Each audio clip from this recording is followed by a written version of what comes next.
এই জায়গাটার আকর্ষণ কিন্তু এই লাইট হাউসগুলা, মানে এটা লাইট হাউসের মতোই দেখতে, বাট অ্যাকচুয়াল সম্ভবত লাইট হাউস না।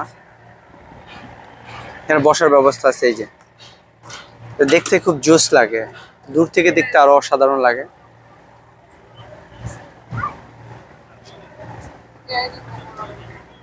এই যে অনেক নেপালিয়ান ভদ্রমহিলা বাচ্চাদের নিয়ে আসছে মাছ ধরার জন্য। এটা তো অ্যাকচুয়ালি অনেকে আসে, স্থানীয় যারা আছে অনেকে আসে জাস্ট সময় অতিবাহিত করার জন্য, টাইম স্পেন্ড করার জন্য, একটা কোয়ালিটি টাইম বাচ্চাদের সাথে অতিবাহিত করার জন্য। তো মাছ ধরাটা কিন্তু একটা হবির মতো, অনেকে যারা মাছ ধরতে পছন্দ করে তাদের কাছে এটা নেশার মতো। আমি অনেকে দেখি যে বিভিন্ন জায়গায় 20,000 30,000 টাকা টিকিট কিনা মাছ ধরে।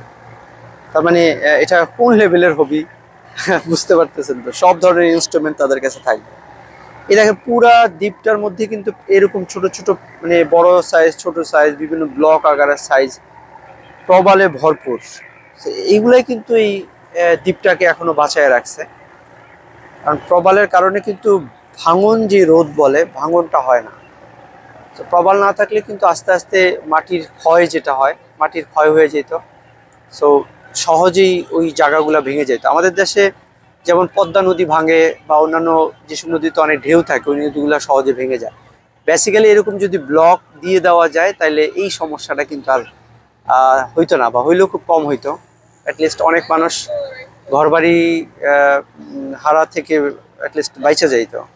হ্যাঁ, তো গভর্নমেন্ট অনেক জায়গায় বেড়িবাঁধ দিতেছে। তো এটার সুফলও আস্তে আস্তে মানুষ পাইতেছে।